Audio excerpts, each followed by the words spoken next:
Sahanavavatu Sahanau Bhunaktu Sahaviryam Karavavahai Tejasvinavaditamastu Ma Vidvishavahai.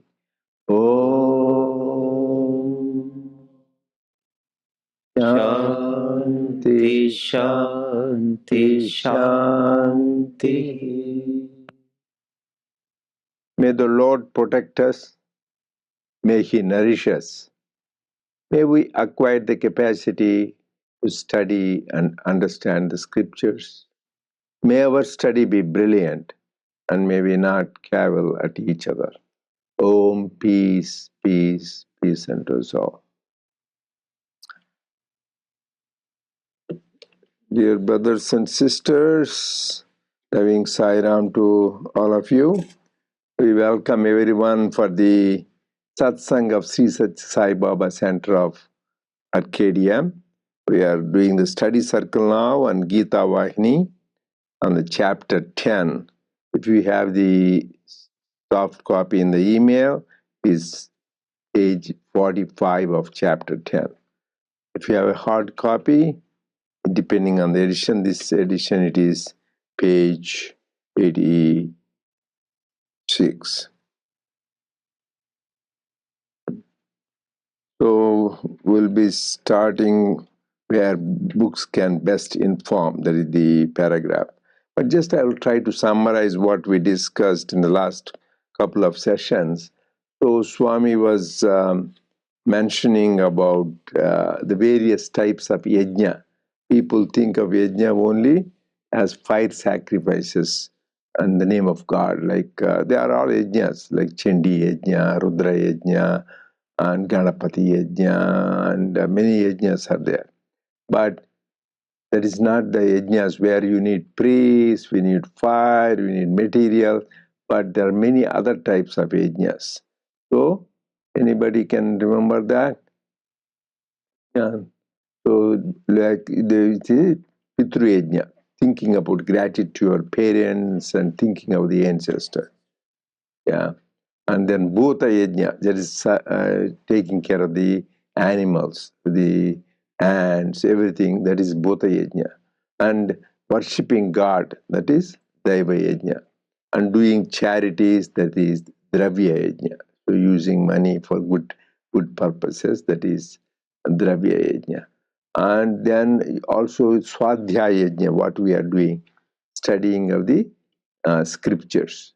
And then Tapo yajna, trying to repeat God's name, doing meditation, various spiritual practices. Those are also called yajnas. Rishi yajna, that means thinking about you belong to the lineage of rishis who gave us much wisdom. That is called Rishi yajna.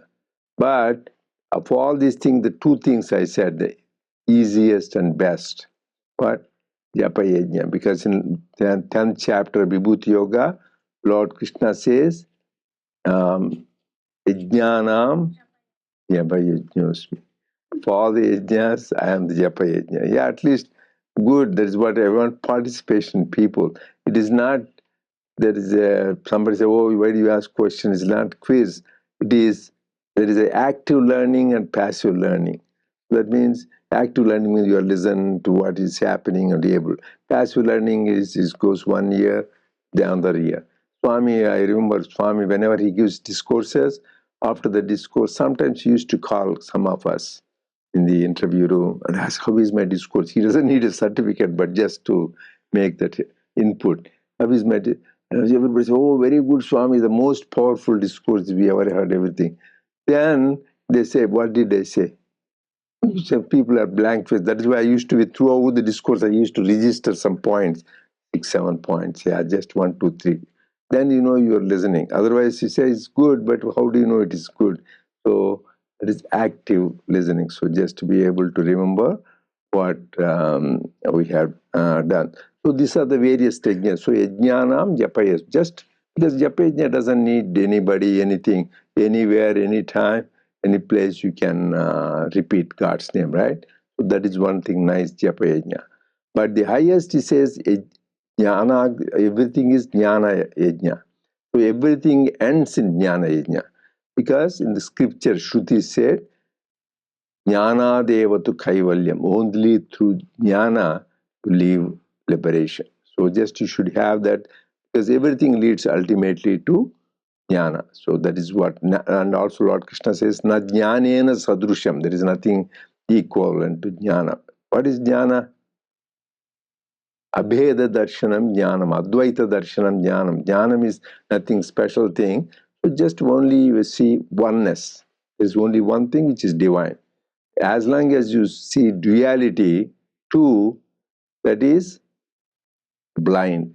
Dual mind is half blind, Swami says.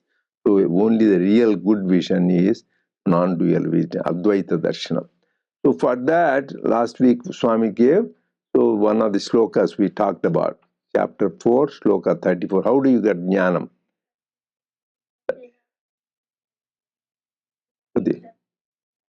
Inam Tattva Darshana, yeah. So, yeah, jnanam. So because where by the first is pranipatena, path of bhakti. You prostrate to the feet of the Guru, worship him, adore him, sing his hymns. So that the path of bhakti. Tadvidhi pranipatena, with all your heart and soul, you prostrate your Guru. You give everything, your body, mind, soul to the Guru.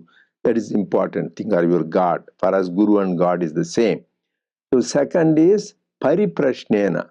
So you ask your guru, you want to know what is the purpose of life?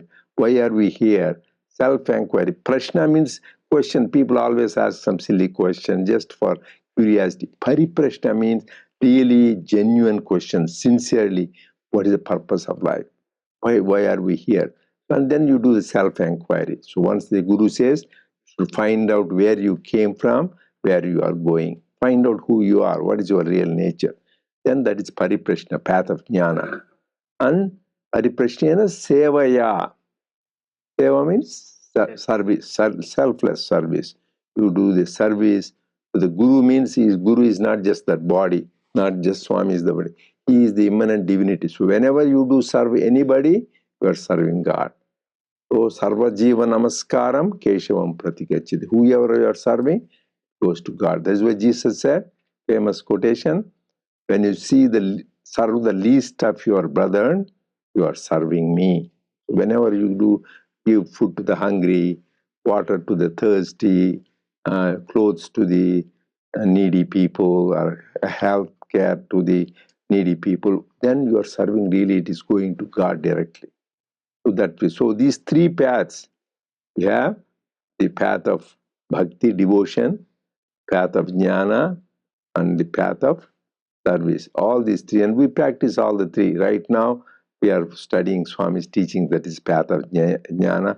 On Sundays, other days, you go and do the service, like these medical camps or giving sandwiches, water. That is the karma yoga. So then we sing the Swami bhajans and devotional singing, do meditation, japa. That is all bhakti yoga. So through these three things, we attain jnana. So that is why we need to practice. So this is the summary of what we discussed last two sessions, for making it easy for Drupama to start. Okay, go ahead. Unless anybody wants to add anything for the discussion we had. Yeah. Yeah, there is a discussion, inner meaning. There are for scriptures, the verses in Bhagavad Gita, Ramayana, Mahabharata, even Bible, there is literal meaning. What just you see the verse, that is literal translation by meaning.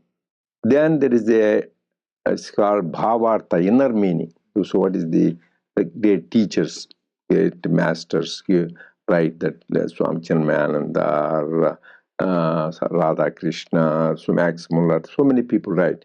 But then there is higher thing called Paramartha, divine meaning, highest meaning. That the avatars give, like Swami gave, Sri Baba gave. So that is what the Paramartha is, that Guru doesn't teach you jnana. Guru teaches you ajnana. That's what Lord Sri Baba says. Even Shankaracharya, all the people in Bhashyam, they say, Eti Jnana, says we are already Jnani, but the whole thing we forgot our reality. So the Guru comes and removes our Ajnana, that which covers us, like darkness which covers removed, then automatically light. We are always the embodiment of Jnana and love, but we forgot. That is why that beautiful bhajan, remind me, my Lord, remind me who I am, of Satchidananda, because he is reminding us, not that we are creating something. We're already that. We forgot our reality because of this ignorance and our negative qualities, desire, anger, greed, attachment, pride, and jealousy. So that is the thing. That is the explanation. Anybody else? Not, you can go ahead and start page 86. And for the what is your page in your book? It looks like old. I was going to say, if you have the old copy, it's 88.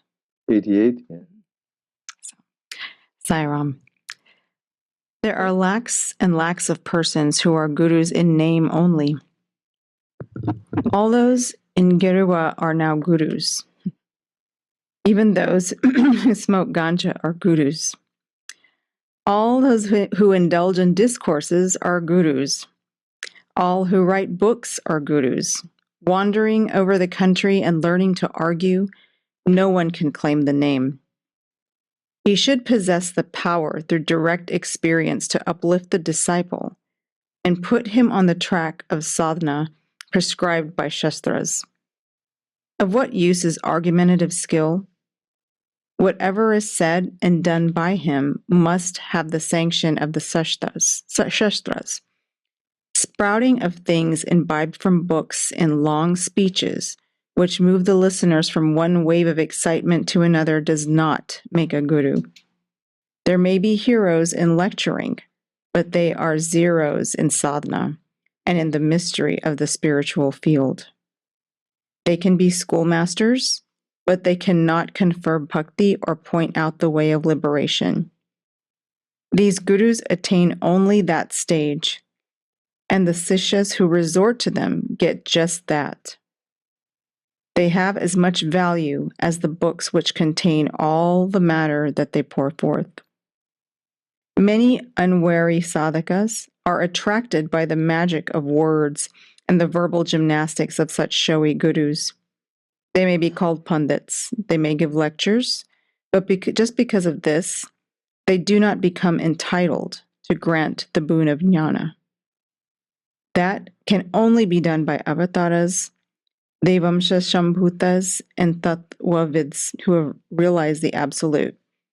The Lord come in human form, persons who represent divine attributes and glory, and jnanis who have attained the summum bonum of spiritual sadhana and tasted the supreme bliss. It is no use in claiming a fraction of this or that experience. The experience must be a full and itself full. Those who only know a fraction will take you up to a certain point and leave you there in the middle region, like Trishanku, who was hung between heaven and earth. Shall I stop there? Yeah.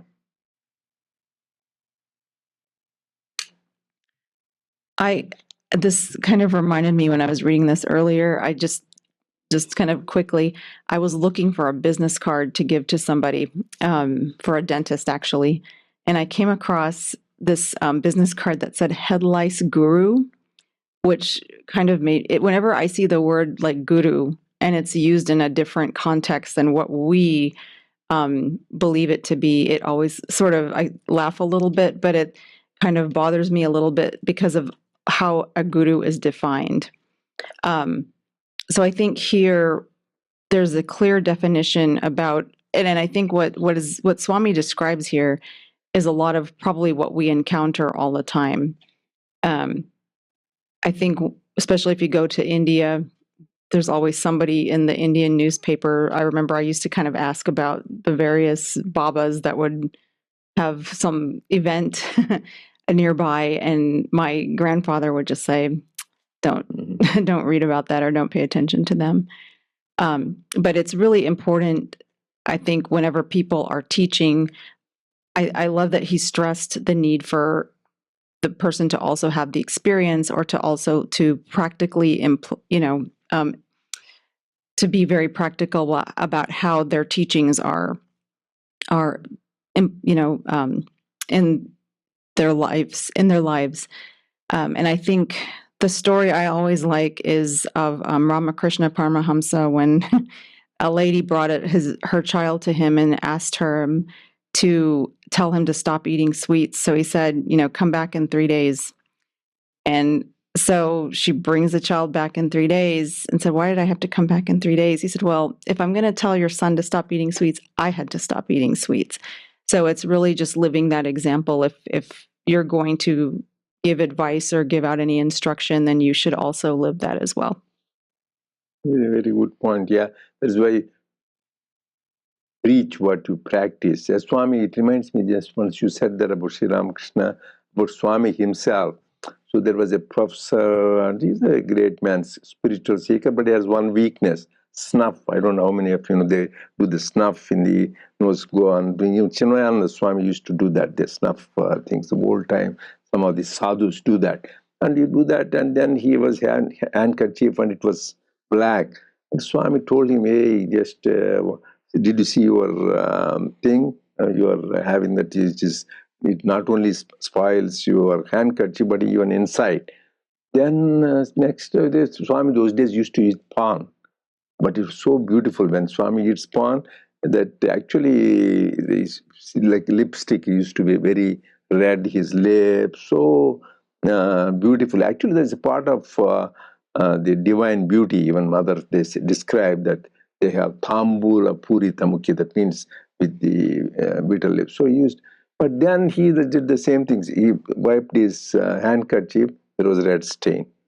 Just instantly, only he can do that. He used to do it this so long, and there is a special ritual devotees used to enjoy, making bitter leaves. They put the supari, and then they put little clove, and then little bit cinnamon, and then put kunkuma flowers. So it is a very elaborate thing. People, not that Swami wanted it, people used to enjoy doing that for Swami. So then once he said that, all those years which he was taking, so just abruptly, right away, he stopped it. I was preaching them not to do that. Now I better do that. That is the real guru. They do by example.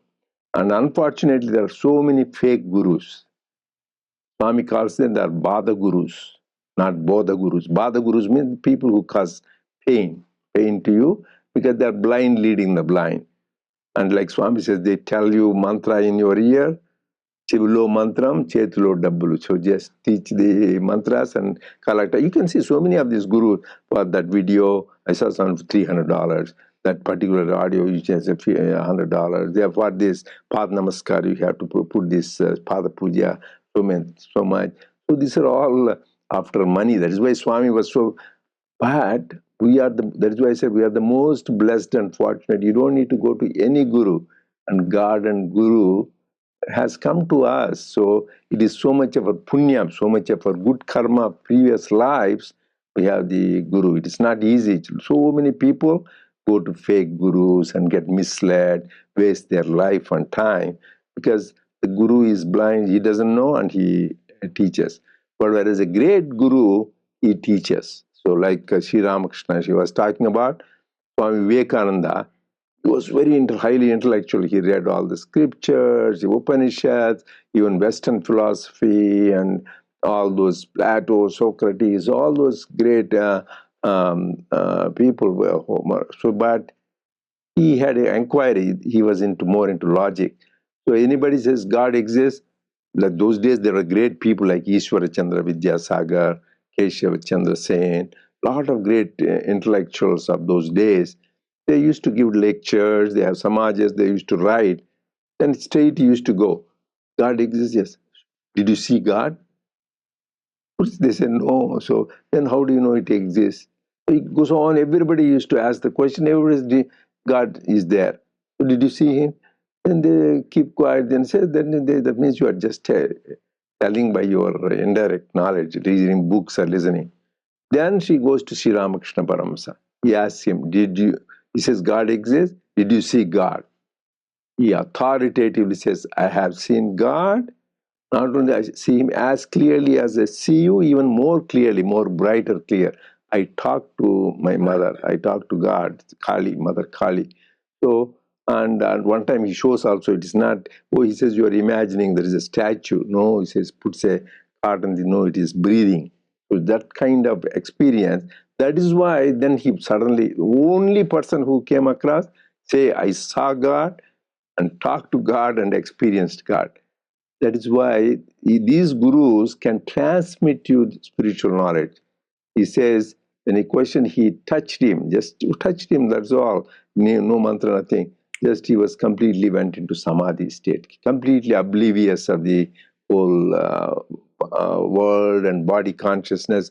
And he cried, oh, what are you doing to me? So where is my mother, father? Because he was scared of that particular transcendental experience which he never had.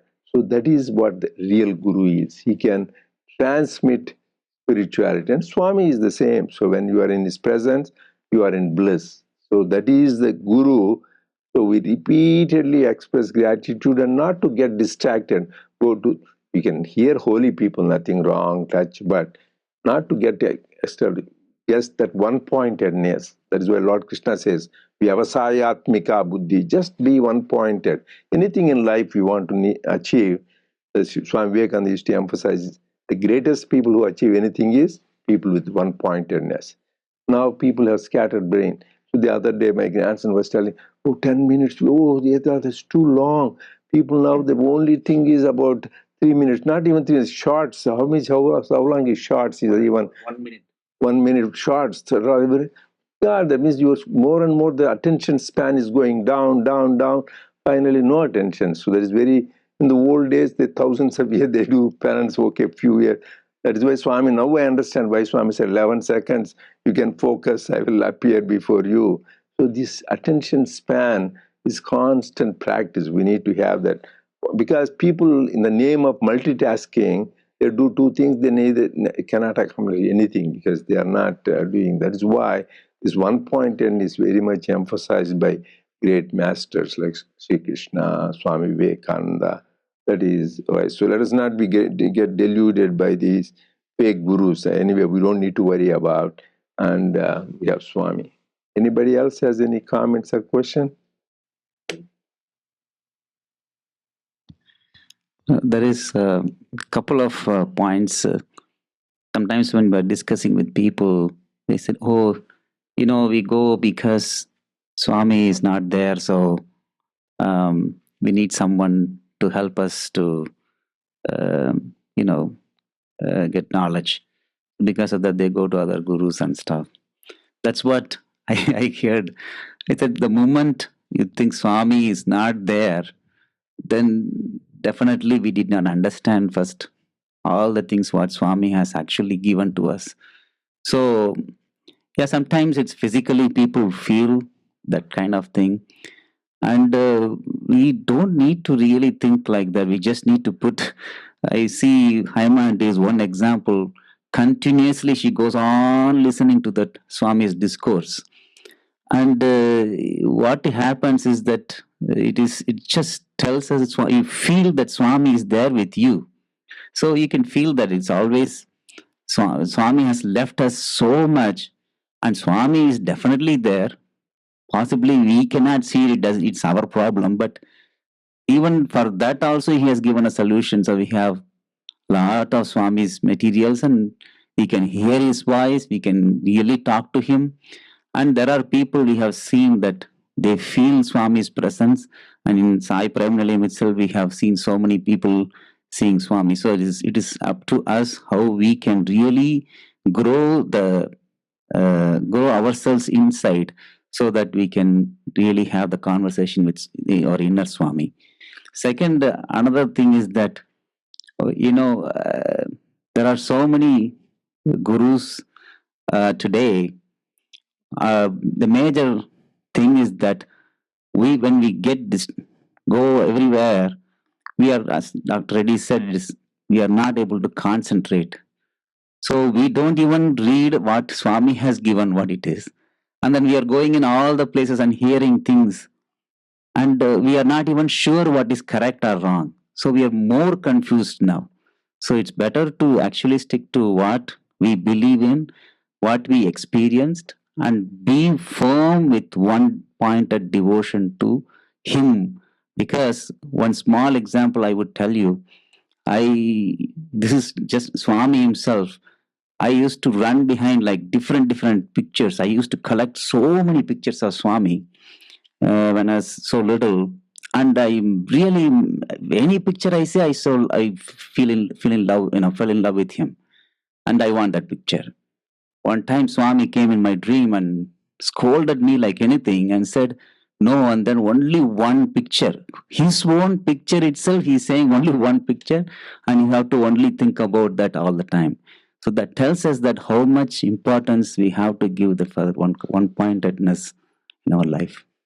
So one pointedness is that is what, but that is why when people say Swami has gone, that itself, that means you never heard any Swami's teachings. He has been telling from, I have no birth, no death. There is even bhajan, right? There is no birth and there is no death. There is only Sathya Sai. There is, right? There is a nice, beautiful bhajan is there. Huh? Yeah, so there is no birth. So he has never gone. That means people never heard his discourses properly. He says, I never go, I'm with you, above you, behind you, behind you, around you. So when so many times he said, again, he says, where did he go? He is always with us. That's why we say our magazine is Sathya Sai, the eternal companion. He is with us all the time, not sometime. And it is not just a theory, it is really.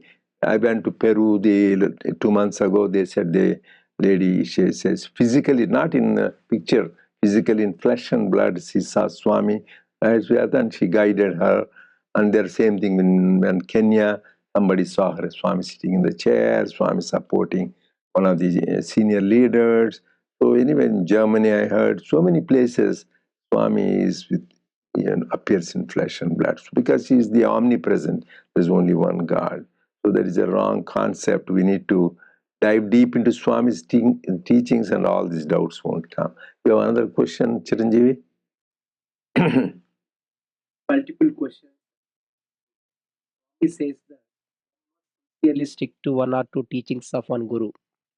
And today people change gurus themselves and also experiment so many teachings as per moods and fancies. Where is the line to be drawn between testing and practicing? So that's why it's very important. So always when you find a guru, you need to test. Even Sri Ramakrishna encouraged that. Swami Vivekananda, so as we said, he was the foremost disciple who spread the message of Vedanta in the West, even the Europe, in USA, and Canada, and all that. So he didn't accept, even though Sri Ramakrishna gave him that one wonderful experience of samadhi.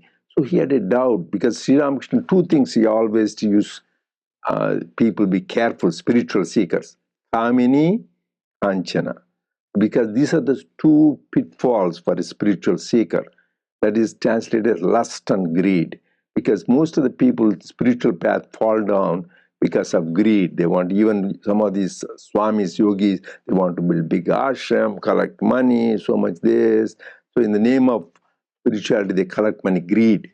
And second is lust. The people, even great sage like Vishwamitra, he was subject to. So these are the two major obstacles. But so Swami Vivekananda tested Swami Sri Ramakrishna.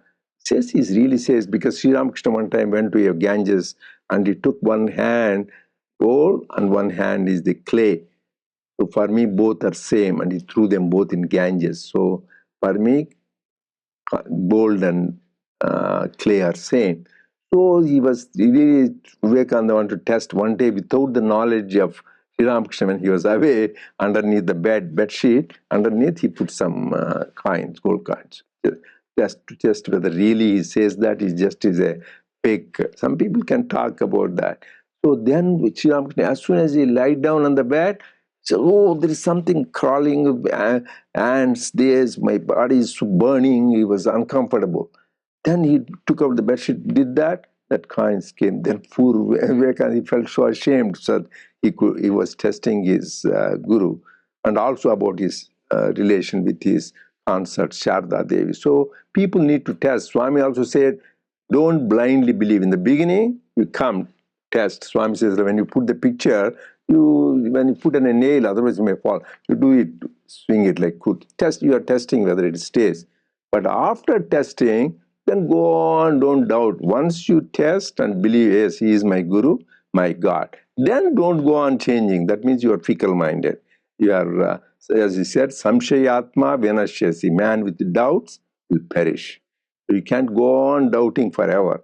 So that you cannot do. So once you test your guru, you need to test. Swami said that, Ramakrishna, all the gurus, because otherwise, when you do that, some people blindly believe, oh, Swami did this miracle, Vibhuti, and those are the people, because they didn't really go deep and they leave after a while, because Swami is physical form. But people who really tested him, really is my guru, once you have conviction, they are till the last breath, they hold on to the guru. That is the main thing. It is for his thing, yes, you should test.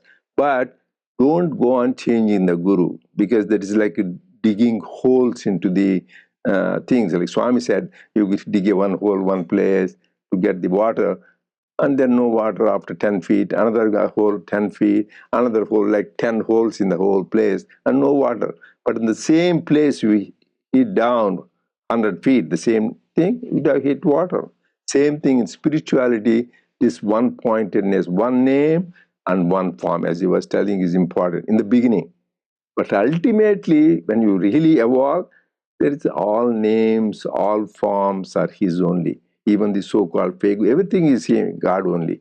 But that stage, till we reach, we need to stage to one name and one form. So that is the question. Any other questions here? There is one more. How do you practically implement checking qualifications for the guru to select one? Or is that guru selects the disciple? In general, if you, for a sincere disciple, the scriptures say that guru comes to you. If you have that sincere hunger, mumukshatvam, hunger for God, you have that thing, God comes to you, that guru comes to you. But once you need to have the preliminary qualifications to have that guru, but guru will come, and that is why I'm telling we are all blessed. Not that we say, for me, when I heard about Swami young days, but to make sure to have that conviction that he is the supreme, because I have a Shri Baba devotee, but not Swami. But to have that, he needed his grace. Everything is right timing. Even I asked Swami, I was praying from you from my childhood as Shirdi. Why did you make me wait so long? He says, everything has right timing. This is the right time for you. So because it's by his grace, he calls us to him. And so we are blessed. Once it is, don't go on changing gurus. So you'll be saying, because most of the people even disciples, Swami said there are three kinds. He had a nice story, you know that, right? I shared that before. The king, there was a generous king, he used to be very lavish in giving generous gifts. So there one time a sculptor came, he gave to the king 3 statues to give the appropriate value for those statues. So they all looked identical. So how did they look different? So he had a smart, he looked at his minister. Those days ministers were wise, not like nowadays. So he took the one statue and then says, he put the wire in the ear, it came through the other ear. He says, this is the lowest kind. You can say you can give $100 for that. And then the other one he put in the ear, it came through the mouth. This is better, give them $1,000. Then the other one he put in the ear, it didn't come out at all. Says you can even give a half kingdom for this. It's so valuable. So similarly, Swami says there is our disciples or followers are 3 kinds. One year it goes, other year goes. So 1 year. So what did Swami, powerful discourse? What did I say? Oh, I don't know. A blank face or scratch your head. So those are the lowest. That means they never resisted what is told. Second kind are better. They register, read, recollect, and they give talks. And Swami says they're platform heroes, practical zeros. They may give a talks, but are they practicing? But the highest are those who listen assimilate, digest, live those teachings, practice them like the third statue. So they are like a great saints like Ramana Maharshi, Nisargadatta. There are so many great sages who live the life.